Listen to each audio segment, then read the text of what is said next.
Eli Whitney and the Cotton Gin by Sarah Bernier and Natalie Amici. Eli Whitney was the farmer's son and the inventor of the cotton gin. He was born in Westborough, Massachusetts on December 8, 1765. His intelligence arose early in his life. As a young boy, he began inventing various objects such as a nail-making machine. Whitney's mother, Elizabeth Fay, died in 1777 when Eli was 11. When he was 14, he operated a profitable nail manufacturing operation in his father's workshop during the Revolutionary War.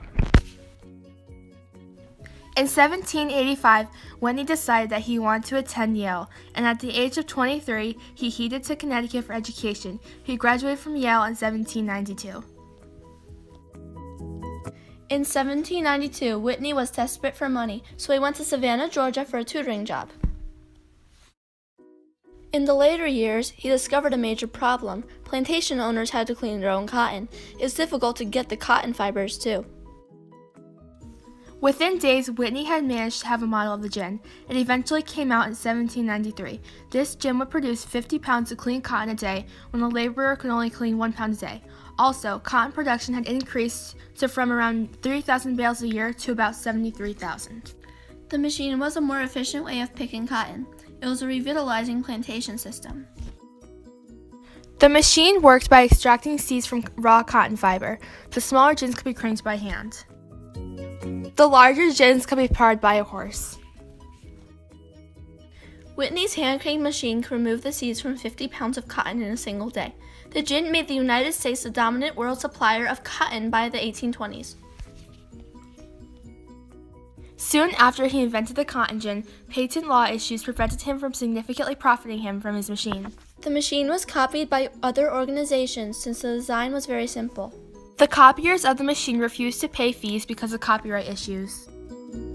Whitney once said, "I have now taken a serious task upon myself, and I fear a greater one that is in the power of any man to perform in the given time, but it's too late to go back."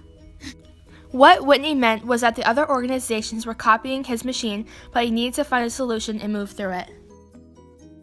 Another quote from him was, "I can make just such ones if I had tools, and I can make tools if I had tools to make them with." This means that if he had the tools to make something, he would take advantage of his tools. One last quote from Whitney was, "One of my primary objects is to form the tools so the tools themselves shall fashion the work and give to every part its just proportion." Because other people were copying his machine, Whitney designed a new machine and the parts were exactly alike.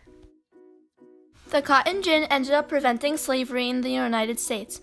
It brought prosperity to the South. With the gin, growing cotton and slave labor was highly profitable. Eli Whitney has also been incorrectly credited with the inventing of the idea of interchangeable parts, which he championed for years as the maker of muskets. However, as though Whitney didn't invent interchangeable parts, he certainly made them popular.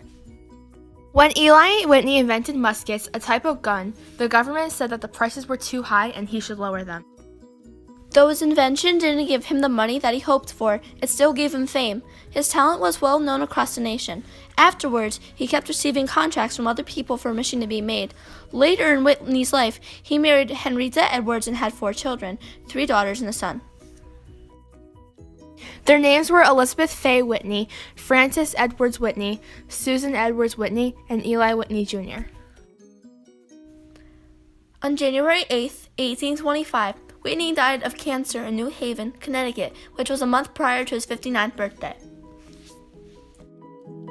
The Eli Whitney Students Program, Yale University's admission program for non-traditional students, is named after Whitney, who matriculated into Yale when he was 23 years old. All in all, Eli Whitney was a very successful man with many inventions, such as the cotton gin. He also was successful at making interchangeable parts popular.